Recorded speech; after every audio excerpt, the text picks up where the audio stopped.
तपस्या की चर्चा सुनते ही जिन लोगों ने तपस्वी सम्राट सन्मति सागर जी को देखा है उनका चेहरा स्मरण में आ जाता है। एक ऐसा तपस्वी अपने संसार में इस पंचम काल में हुआ है, तपस्वी सम्राट जिनको सन्मति सागर जी बोलते थे। कितने लोगों ने उनके दर्शन किए हैं? अच्छा, बहुत सुंदर, अच्छी बात है जिन्होंने भी किए हैं। जिसने कभी मुंह से थूका नहीं, थूकने का जिसका त्याग था, जिसने मट्ठे के अलावा जीवन में लिया नहीं, केवल मट्ठा लेकर अपने जीवन की तपस्या करते थे। मैं जब जब उनसे मिला, आप विचार करके न रखना, मैंने उन्हें कभी लेटे हुए नहीं देखा। 2x2 का पाटे पर बैठे रहते थे, जब जाओ उसी पाटे पे सिमट जाएंगे, पैर नहीं फैलाए। एक ऐसा तपस्वी जिसको अपने जीवन में उन तपस्याओं को, तपस्या का नाम ही सन्मत सागर हो गया। विचार करना, जब तक हम अपने जीवन में तपस्या को शुरू नहीं करेंगे, तपस्या को हम स्वीकार नहीं करेंगे, तब तक हम पक नहीं सकते। वैसे तो जितने भी दिगंबर संत हैं वो सब अपनी अपनी तपस्याओं को कर कर आगे बढ़ने का प्रयास करते हैं। मैं हमेशा कहता हूँ, जो 4 लाइनें, तपा हो आग में वही स्वर्ण चौका है, तपा हो आग में वही स्वर्ण चौका है, गुरु को पहचान ले वही नर अनोखा है। समय कम है, कुछ पुण्य कमा लो मेरे मित्रों, बनाया हर सांस में धोखा ही धोखा है, बनाया हर सांस में धोखा ही धोखा है। विचार करके रखना, समय बहुत कम है अपने को पकाने के लिए, अपने को तपाने के लिए, अपने को परमात्मा तक पहुंचाने के लिए। कोई बहुत लंबी उम्र लेकर हम लोग नहीं आए। आदिनाथ भगवान और महावीर स्वामी के देखते हैं तो आदिनाथ तो 83 लाख पूर्व के बाद उनने तपस्या शुरू की, लेकिन महावीर भगवान ने 30 वर्ष के बाद ही तपस्या शुरू कर दी। और हम लोग ना आदिनाथ के पास पहुंच पा रहे हैं, ना महावीर के पास पहुंच पा रहे हैं। अब नया क्या बताएं आपको? आप विचार करके रखना, ये तपस्याओं को समझने का प्रयास करना। जब तक तपता नहीं है तब तक कोई पकता नहीं है। जैसे ही वो मिट्टी का मटका अग्नि में रखा जाता है, अगर मिट्टी का मटका कुम्हार के चाक पर घुमाया गया, मिट्टी का आकार कुम्हार मटके का आकार दिया और ऐसा ही तुम्हें दे दिया जाए तो विचार करके रखना, पानी डालोगे मटका फूट जाएगा। और अगर उस मिट्टी के मटके को अग्नि रूपी ताप में तपा दिया जाता है तो मटका आदमी के पास जाता है, तो वो मटका लोगों की भी प्यास बुझाता है और कभी अपने आप फूटने का प्रयास नहीं करता है। ख्याल करना, आदमी जब मटका लेके जाता है ना, तो अपने से ज्यादा सुरक्षा मटका की करता है। कभी सफर में लेके जा रहे हो मटका, तो आप उसे गोदी में संभाल के रखोगे। दचका लगे तो हमें लग जाए, लेकिन मटके को नहीं लगना चाहिए। माता पिता ने तुम्हारे जीवन को मिट्टी का मटका तो बना दिया, मिट्टी का मटका तो बना दिया, और मिट्टी के मटके में थोड़ा सा राग द्वेष होता है, थोड़ा सा ईर्ष्या का भाव आता है, थोड़ा सा काम क्रोध मान माया की अगर हमारे अंदर ठमक पड़ती है तो मिट्टी का मटका टूट जाता है। लेकिन जो व्यक्ति सम्यक दर्शन को प्राप्त कर ले, जो व्यक्ति धर्म को स्वीकार कर ले, वो मटका पक जाता है। और मटका पकने के बाद जल्दी से फूटता नहीं है। लेकिन जो व्यक्ति गुरु को स्वीकार कर ले, अपने जीवन में संयम को स्वीकार कर ले, वो मिट्टी का मटका नहीं रहता है, वो धातु का मटका बन जाए तो कोई आश्चर्य की बात नहीं होगी। विचार करके रखना, मिट्टी का मटका हमें बनाया, माँ बाप ने तैयार कर दिया, हमने धर्म को स्वीकार कर लिया, हमने अपनी इस मटके को अग्नि में तपा लिया, लेकिन जैसे ही हमने अपने आप को, जीवन को गुरु के प्रति समर्पित कर दिया तो हमारा ये मटका स्टील का हो गया, हमारा ये मटका तांबे का हो गया, पीतल का हो गया, चांदी का हो गया, सोने का हो गया। कैसे? जैसे ही हमने गुरु को स्वीकार किया तुम्हारा मटका धातु का बन गया। अब कितना भी मटका पटका जाए फूटेगा नहीं। आप विचार करना। और जैसे ही तुमने व्रतों को स्वीकार किया कीमत बढ़ गई, तुम्हारा मटका धातु में ताम्र धातु का हो गया। और जैसे तुमने घर-बार छोड़ा, अपने वस्त्रों को बदलकर ब्रह्मचारी ब्रह्मचारिणी, आप विचार करके रखना, छुल्लक जी एलक जी बन गए, मटका तुम्हारा चांदी का हो गया। और जैसे तुमने निर्गंत भेष धारण किया तो तुम्हारा मटका इस सोने का हो गया हो तो कोई आश्चर्य की बात नहीं। विचार करना, हमारी भारतीय संस्कृति है, कांच की संस्कृति नहीं है हमारी भारतीय संस्कृति। हमारी भारतीय संस्कृति धातु की संस्कृति है। विदेश से एक विदेशी सम्राट भारत आया, विदेश से एक विदेशी सम्राट भारत आया और एक बहुत सुंदर सा गुलदस्ता लेकर आया। भारत के प्रधानमंत्री को वो गुलदस्ता दिया, कहा ये हमारे यहाँ की मैन्युफैक्चरिंग है, मेरे यहाँ का ये बहुत सुंदर सा गुलदस्ता है। वो जैसे वो गुलदस्ता दिया, कांच का गुलदस्ता था, भारत के प्रधानमंत्री ने वो गुलदस्ता को फेंक दिया, नीचे फेंका, वो कांच का गुलदस्ता टूट के चूर चूर हो गया। जो विदेश का मंत्री आया था उसने कहा आपने मेरा अपमान किया, मेरी भेंट को तोड़ दिया, आपने ऐसा क्यों किया?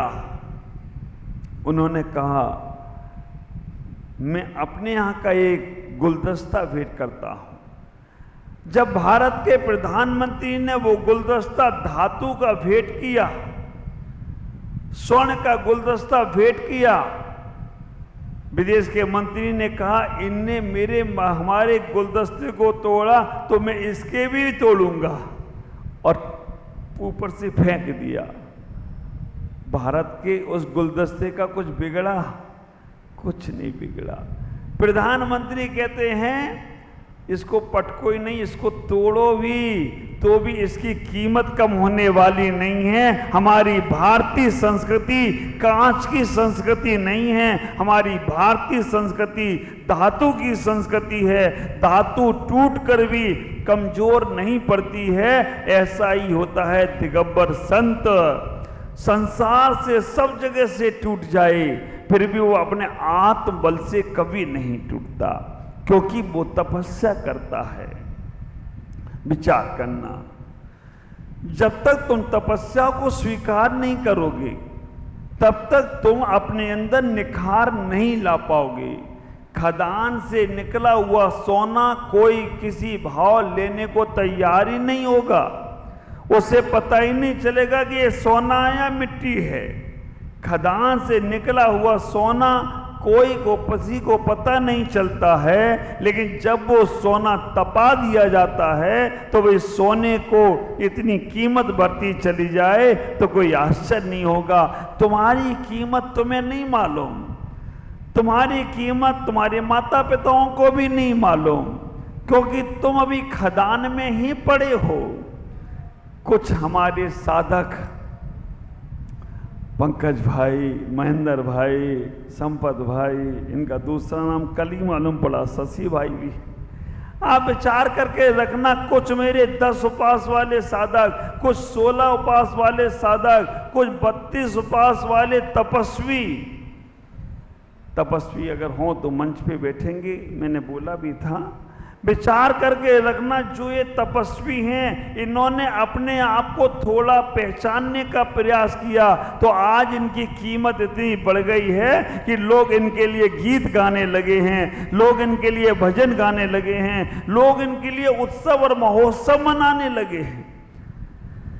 ख्याल करना, इस संसार के प्रलोभों में फंसना नहीं मेरे तपस्वियों को। ये तो सामान से भजन गीत गा के कल के बाद परसों के बाद टाटा बाय बाय करेंगे। अगर हमने इनके सम्मान की चाह छोड़ दी ना तो देवता हमारा सम्मान करें तो कोई आश्चर्य की बात नहीं है, क्योंकि तुम्हारी वो तपस्या छोटे मोटे सम्मान के लिए नहीं है। ख्याल करके रखना, जो तपस्वी आज तपस्या कर रहे हैं ये केवल तुम्हारे सम्मानों के लिए नहीं कर रहे हैं, ये केवल अपनी आत्मा की शक्ति को निकालने के लिए कर रहे हैं। छोटी सी बच्ची, हमारे ख्याल में पहला ऐसा रिकॉर्ड होगा दीमापुर का कि 12 साल की बच्ची 10 उपवास कर रही हो तो कोई आश्चर्य की बात नहीं। छोटी सी बच्ची 12 साल की, 2 घंटे का भोजन नहीं छूटता है तुमसे, शाम का पानी नहीं छूटता है तुमसे। और कैसे वो हमारे छोटे छोटे बच्चे 10 दिन हो गए, उन्होंने एक बार पानी के अलावा दूसरा कुछ नहीं लिया। ये तपस्या नहीं है तो क्या है? शारीरिक शक्ति की ओर मत जाना, नहीं तुम कहोगे बहुत दुबले हो गए, हाँ कमजोर हो गए, चल नहीं पा रहे हैं, लेटे ही हैं। शरीर की तरफ देखते रहोगे तो तुम अब शरीर को देखने वाला कौन? जो चमड़े का व्यापार करता है ना, वो चाम को देखता है। आप विचार करके रखना, इस शरीर को मत देखो, आत्मबल को देखने का प्रयास करो। जो बच्चे, जो लोग दिन में रात में कभी भी खा लेते थे, आज उन्होंने 10 दिनों से 16 दिनों से 32 उपवास वालों का आज 27वां उपवास है।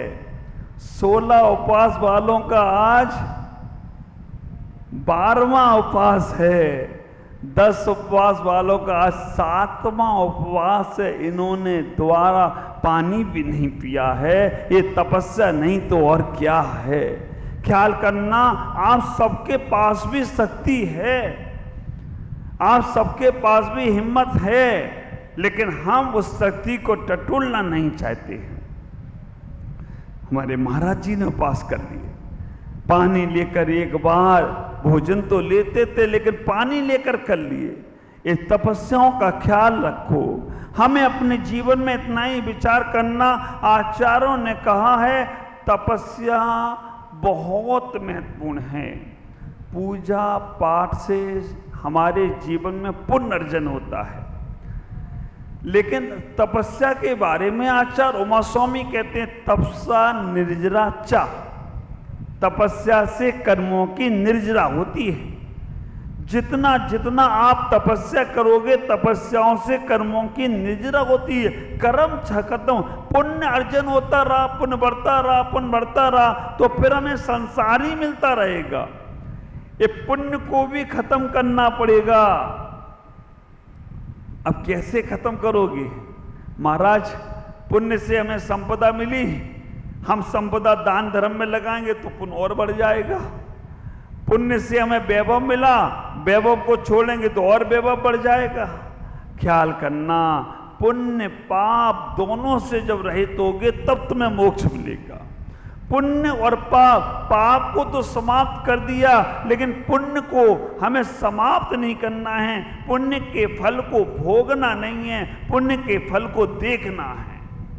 और इच्छा निरोधा तपा, जो इच्छाएं होती हैं उन इच्छाओं को नियंत्रण करो, उन इच्छाओं को तोड़ने, उन इच्छाओं को समाप्त करो।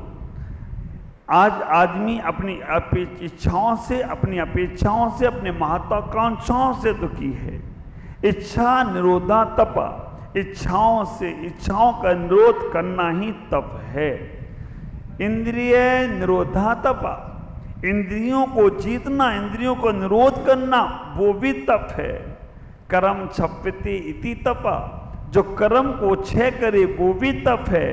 और सबसे बड़ी बात बोल दी, तपसा निजरा चा। बहुत सुंदर।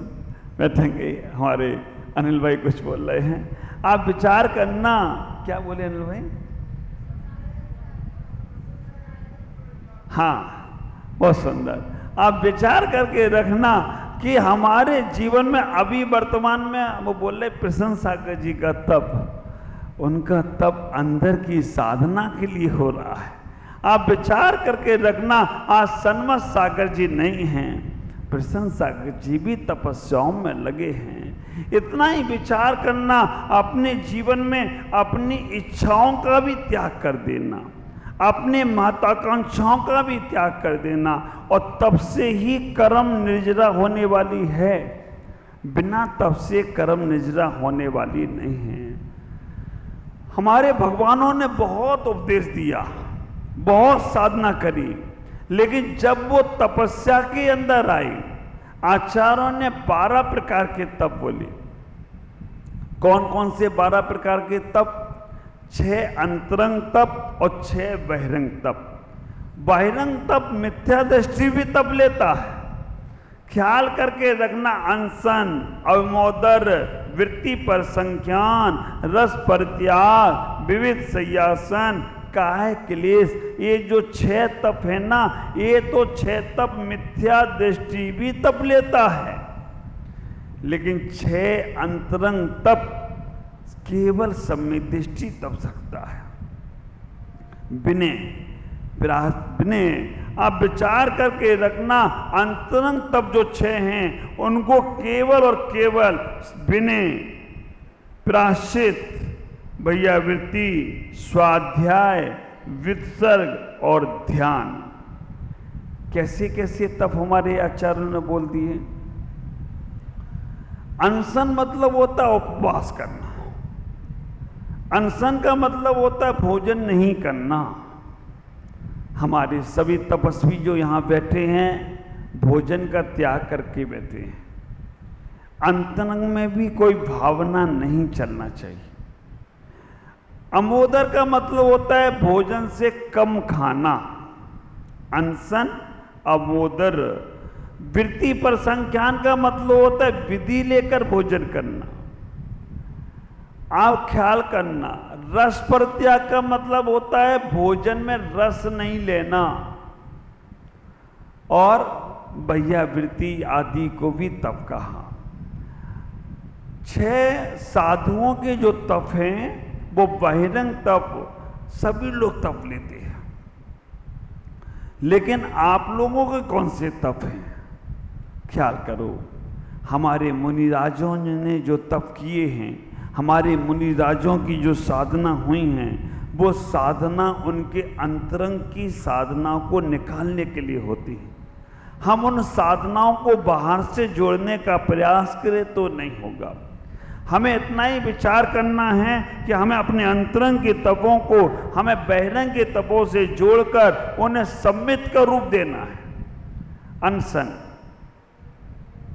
अन्वेषण नहीं करना, आज उपवास करना। अब अनशन तब साधु का है, तो साधु रोज तो अनशन करेगा नहीं, फिर कैसे उनका अनशन तप हुआ? और वैसे तो इस साधुओं का नहीं है, अनशन तप आचारों का है।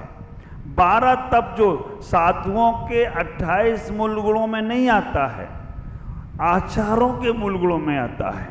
और आचारों के जब मूल गुणों में आता है तो आचार को पालन करना है। अनशन मतलब उपवास करना। कैसे रोज उपवास करेंगे? ख्याल करना, आचार्यों ने इन 6 तपों का बड़ा अच्छा क्रम दिया। उन्होंने कहा रोज उपवास करोगे तो तुम फिर आगे जीवन कैसे जियोगे? भोजन तो करना ही पड़ेगा। तो उन्होंने कहा अनशन ना कर पाओ तो कोई बात नहीं, अवमोदर तप करना। अवमोदर का मतलब है भोजन भूख से कम खाना, अवमोदर तप करना। अगर वो भी नहीं कर पाते हो भूख से कम, वैसे तो हमें अपने जीवन में अपने पेट के 4 हिस्से बताए। हमारे भगवती यातना मूलाचार आदि ग्रंथों में 4 हिस्से बता दिए जाते हैं कि हमें भूख से कम खाना है तो इतना ही विचार करना। एक हिस्सा गर्मियों में अलग सिस्टम है और सर्दियों में अलग है, बरसात में अलग है। हमारे आचार्य कहते हैं कि हमें तपस्याएं करना चाहिए। जब जब तपस्या करेंगे तो हम आगे बढ़ेंगे। गर्मियों में कहा 2 भाग पानी, 1 भाग भोजन और 1 भाग खाली। सर्दियों में कहा 2 भाग भोजन, 1 भाग पानी और 1 भाग खाली। बरसात में कहते हैं आधा भोजन, आधा पानी और आधा खाली। तब कहीं जाकर तुम्हारी अवमोदर तप की साधना होगी। एक चावल भी हमने भोजन में ले लिया तो भी हमारा अमोदर तप है, और हमने भोजन करते समय एक चावल भोजन छोड़ दिया तो भी हमारा अमोदर तप है। अब हम अमोदर तप ना कर पाए तो आचार्य ने कहा तीसरे नंबर का तप है वृत्ति पर संख्यान तप। वृत्ति पर संख्यान तप कैसा? वृत्ति पर संख्यान तप है विधि लेकर जाना। कभी आपने देखा कि महाराज ऐसे विधि लेके जाते हैं, माता जी विधि लेके जाती हैं, वो मन में संकल्प करते हैं कि अगर हमारे भाग में भोजन होगा तो हमें ये विधि मिलेगी तो हम पड़गान करेंगे, अन्यथा नहीं करेंगे, अन्यथा भोजन नहीं लेना। विधि भी कई प्रकार की अलग अलग तरह की हो जाती है। ख्याल करना आपको बड़ा, अभी तो बड़ा सरल सहज महाराज मिल गए ना, तुम पड़गाओ और मैं पड़क जाऊं बस, है ना। नहीं तो विधि मिलाने में पसीना आ जाता है। कई कई महाराजों की 2-2 घंटे तक विधि नहीं मिलती। आदमी 2-4 बार आराम करके आ जाता, वो महाराज की विधि नहीं मिली अभी तक। और कई कई महाराजों की 5-5 दिन, 7-7 दिन, 8-8 दिन विधि नहीं मिलती है। एक महाराज हुए हैं, अब नहीं है, हम मिले उनसे कुंथलगिरी में, कुंथु नवग्रह तीर्थ में मिले था। क्या नाम था उनका? केशव नंदी महाराज, सुना हो कभी नाम? वो केशव नंदी महाराज विधि इतनी अटपटी लेते थे कि उनकी विधि नहीं मिले।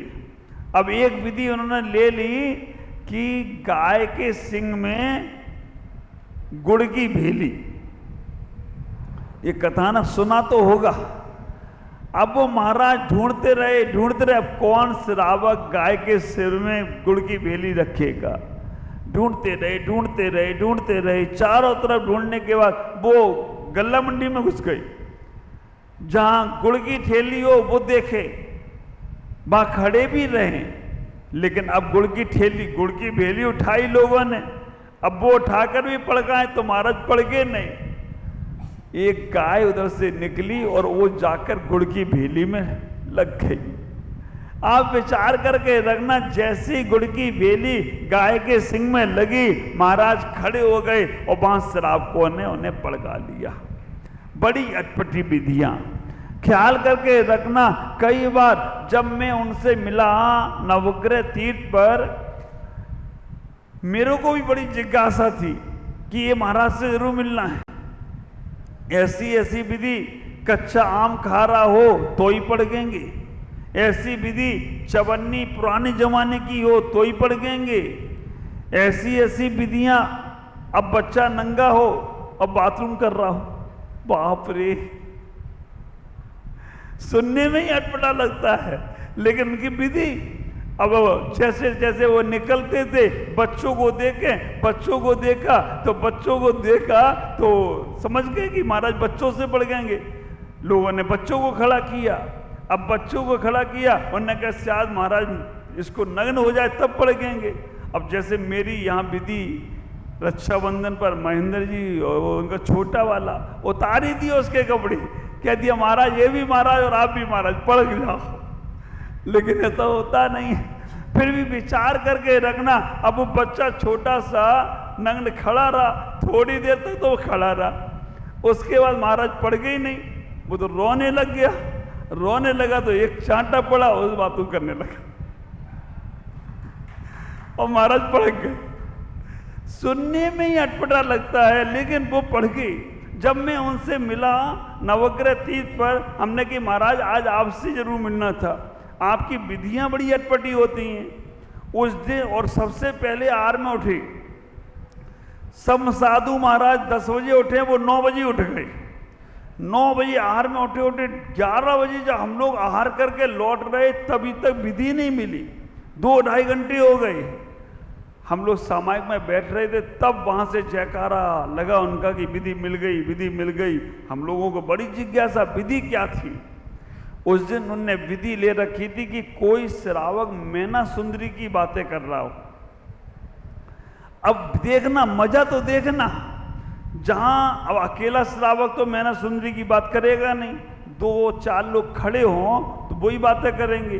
तो वो 2-4 लोग खड़े हों और जैसे ही वो वहां पर जाकर खड़े होते वो 2-4 लोग भाग जाते। अब क्या किया जाए, उन्हें डर लगता गया क्या हो रहा है। आखिरकार 2 महिलाएं बात कर रही थी, धीमे धीमे चल रहे थे वो, और 2 महिलाएं बात कर रही होंगी मैना सुंदरी के संबंध में। बस वो सुना और खड़े हो गए और वहीं वो पड़ गए। ख्याल करना, वृत्ति पर संज्ञान तप, हमें अपनी तपस्या को बढ़ाना है। 6 तपों में अगर वृत्ति पर संज्ञान तब भी ना कर पाओ, सहज विधि हमने ले ली है कि तुम पलकाओ मैं पलक जाऊं, तो आचार्य ने उसके बाद का रस परित्याग। रस परित्याग का मतलब क्या है? अभी आपने तो रस परित्याग का मतलब लगा रखा है, रविवार को नमक नहीं खाना, सोमवार को हरी नहीं, मंगलवार को मीठा नहीं, बुधवार को घी नहीं, और आदि आदि आपने लगा रखा है। आचार्य भगवान मेरे कहते हैं, गुरुदेव पुष्पदन सागर जी महाराज, रस परित्याग का मतलब अगर समझना है तो रस परित्याग का मतलब है जो भोजन में रस आ रहा है ना, कई बार बिना नमक के भोजन में भी रस आने लगता है, कई बार बिना घी के भोजन में भी रस आने लगता है। तो जो भोजन में तुम रस लेकर खा रहे हो, भोजन में तुम चटकारा लेकर खा रहे हो, उस रस का त्याग कर देना रस परित्याग है। जैसा श्रावक दे दे वैसा भोजन कर लेना, उस भोजन में रस नहीं लेना, विचार करना। लेकिन हमने लगा दिया कि अब रस परित्याग, अब मुनि महाराज कभी रस परित्याग करते नहीं है, तो उनका रस परित्याग नाम का तप नहीं होगा।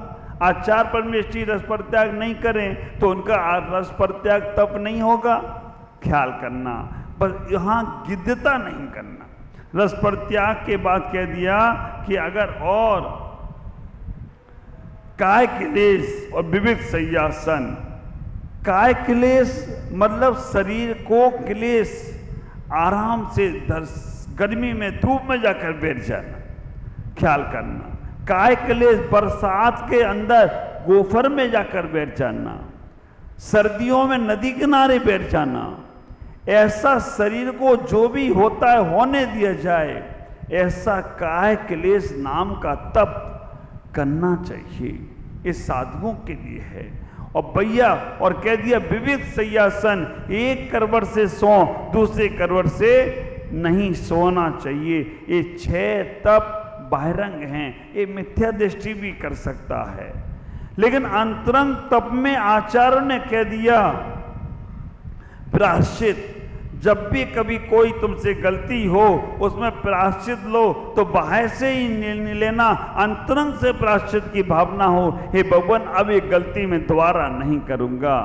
विचार करना, प्रायश्चित के बाद विनय, विनय जब करना अंदर से करना, बाहर से नहीं कि सर पटक दिया हो गई विनय, नहीं, अंतरंग से अपनी भावनाओं को रखना कि हमने आज जिनके प्रति विनय से हाथ जोड़े हैं वो हमारे जीवन के खेवनहार हैं, नैया पार कराने वाले हैं। और विनय के बाद कह दिया भैया वृत्ति, स्वाध्याय, विसर्ग और ध्यान।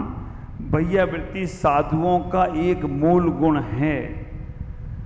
भैया वृत्ति साधुओं का, आचार्यों का मूल गुण है। आप लोग कैसे भैया वृत्ति करते हो? हाथ पैर दबाकर भैया वृत्ति करते हो। आचार कैसे भैया वृत्ति करेंगे? आचार आपके कष्टों को दूर कर कर, आपको आशीष देकर, और आप आचार अगर भैया वृत्ति ना कराएं तो कैसे आप उनकी आज्ञा मानकर। आप विचार करना, जो आप लोग यहाँ बैठे हो ना, सब ये जिनवानी की भैया वृत्ति कर रहे हो, क्योंकि जिनवानी सुनने का लाभ ले रहे हो तो जिनवानी की सेवा हो गई। ये भैया वृत्ति गुण चल रहा है। ये हम अगर आप नहीं होते तो जिनवानी को कौन को सुनाते? हम अपने अंतरंग में ही रखते। ये भी भैया वृत्ति है, आप विचार करना। और भैया वृत्ति के बाद स्वाध्याय। स्वाध्याय परम तपा, सबसे बड़ा तप कहा गया है स्वाध्याय को। क्यों?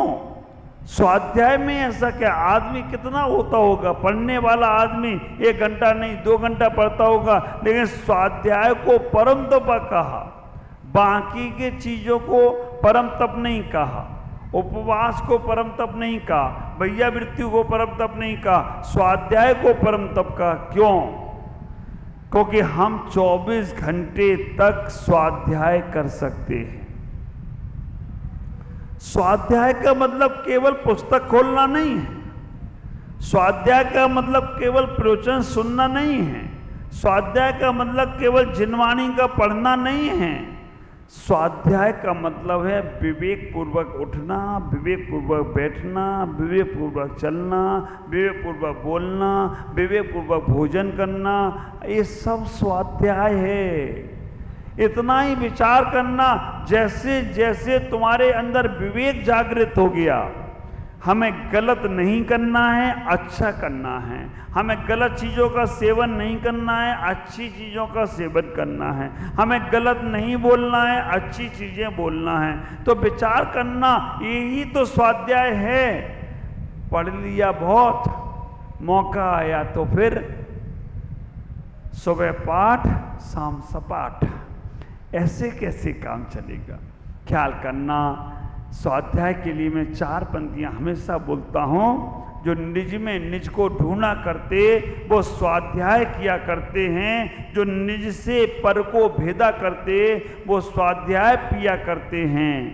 जो निज को भूला पर को जाना वो क्या स्वाध्याय किया करते हैं, और जिसने निज को जाना माना वो तीर्थंकर महावीर हुआ करते हैं। जिसने निज को जाना माना वो तीर्थंकर महावीर हुआ करते। स्वाध्याय करना है तो निज के लिए करना। स्वाध्याय कभी टॉर्च की तरह नहीं करना, स्वाध्याय करना है तो दर्पण की तरह करना। टॉर्च की तरह स्वाध्याय करोगे तो टॉर्च कभी अपने ऊपर नहीं जाती है, टॉर्च हमेशा दूसरों को दिखाती है। और दर्पण की तरह स्वाध्याय करोगे तो आप विचार करके रखना, दर्पण हमें खुद को दिखाने का प्रयास करता है, दर्पण हमारे पास हमारी आकृति को दिखाने का प्रयास करता है। तपस्याओं का जीवन जीने के लिए हमारे पास बहुत सारी चीजें हैं। तपस्याओं को जीवन को जीने के लिए बहुत सारी चीजें हैं।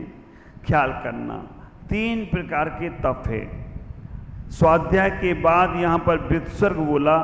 व्युत्सर्ग में और कायक्लेश तप में क्या अंतर होगा?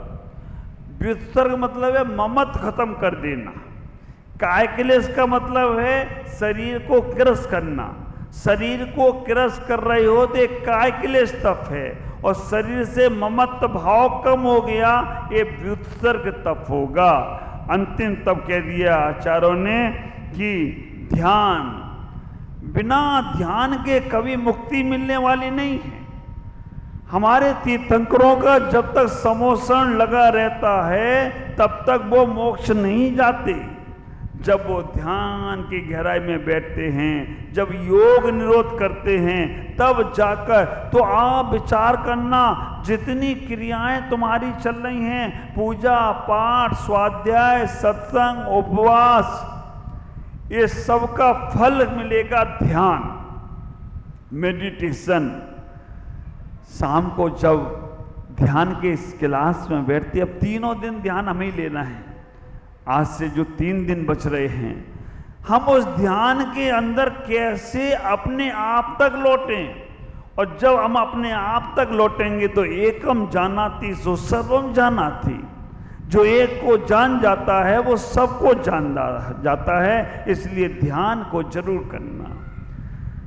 तपस्या करने से फायदा क्या है, क्यों तपस्या करना चाहिए, ख्याल करो।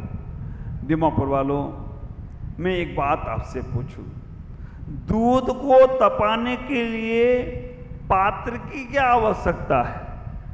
दूध को तपना है, अग्नि को तपाना है, ये बीच में पात्र क्यों ले आए? पात्र की जरूरत है? भगोनी में दूध रखो, बाटोली में दूध रखो, है ना, कढ़ाई में दूध रखो।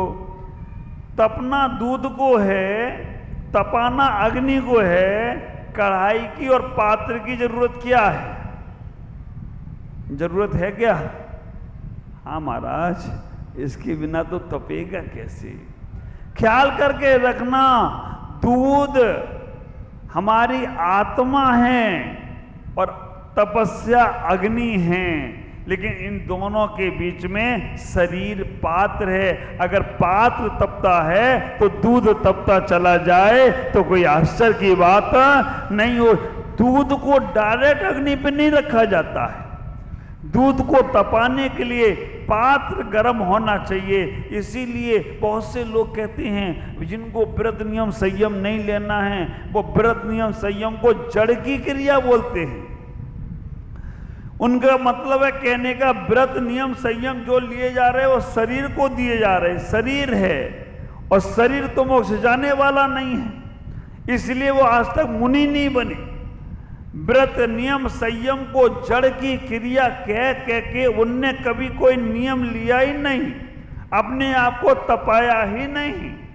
विचार करना, बिना पात्र के दूध नहीं तपता है और बिना शरीर के आत्मा परमात्मा नहीं बनती है। आत्मा को परमात्मा बनने के लिए इस शरीर को तपाना पड़ता है। इतना ही विचार करो। शरीर माध्यम खलु धर्म साधनम। हे मेरे तपस्वियों, तुमने शरीर को तो कृष शुरू कर दिया, शरीर तुम्हारा कमजोर होने लगा, शरीर तुम्हारा ढीला पीला हो गया।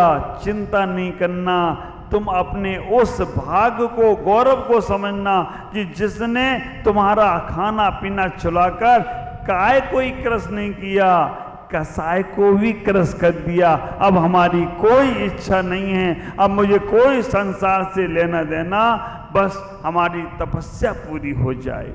जितना तुम्हारा भाव उत्कृष्ट होगा उतना तुम्हारा जीवन बहुत आगे बढ़ेगा। आज तपस्या की बात मैं इतना ही कहूँगा। एक हमारे निर्मल जी हुए, उन्होंने गीत गाया है, सूरज तपे तपे रे माटी तुझे तपना होगा। जैसे जैसे तुम तपोगे वैसे वैसे तुम्हारे अंदर निखार आएगा। जैसे जैसे तुम्हारी तपस्या बढ़ेगी वैसे वैसे तुम्हारा निखार आएगा। श्रावक के तप के लिए कहते हैं, श्रावक 12 प्रकार के तप ना कर पाए तो 6 प्रकार के तप तो श्रावक को करना चाहिए। 6 प्रकार के तप कौन कौन से हैं श्रावक के? रविवार को नमक नहीं खाना, मंगलवार को मीठा नहीं खाना, बुधवार को घी नहीं लेना, गुरुवार को दूध नहीं पीना, शुक्रवार को दही नहीं खाना, शनिवार को तेल नहीं लेना। अब आप विचार करना, आज हमारे 2 तपस्वियों ने ये नियम लिया, अशोक जी बंबई वालों ने और कंचन भाई दिल्ली वालों ने, कि हम अब आजीवन इन 6 रसों का त्याग करके भोजन करेंगे। ख्याल करके रखना, रोज नहीं करना है, हफ्ते में 1 दिन छोड़ना है। मैं तो कभी चिंतन कर रहा था कि रविवार का नमक छोड़ दो, तुम्हारा ब्लड प्रेशर बढ़ेगा नहीं। सोमवार का आप, मंगलवार का मीठा छोड़ दो, आपका कभी डायबिटीज नहीं बढ़ेगी। डायबिटीज पदम जी को है, मीठा कम कर देना। आप विचार करके, वैसे मीठे ईठे से डायबिटीज का चक्कर नहीं है, कभी कभी टेंशन से भी बढ़ जाती है। तो हम विचार करना, मीठा अगर कम कर दें तो हमारी डायबिटीज नहीं बढ़ेगी, घी कम कर दें तो फैट नहीं बढ़ेगा। एक एक तत्व को हमारे आचार्यों ने वैज्ञानिक तरीके से कहा है। उस वैज्ञानिक तरीके के तर्कों को हम समझेंगे। 6 प्रकार के रसों का और क्या महत्व है, शाम की चर्चा में फिर चर्चा करूंगा। हमारे जैन आगम में उत्तम तप के माध्यम से कैसे मिट्टी सोना बन गया, कैसे तपस्या साधुओं की रही, सारे उदाहरण, सारे दृष्टांत शाम को मैं बताऊंगा आपके बीच में। आज इतना ही। ओम नमः, जय गुरुदेव।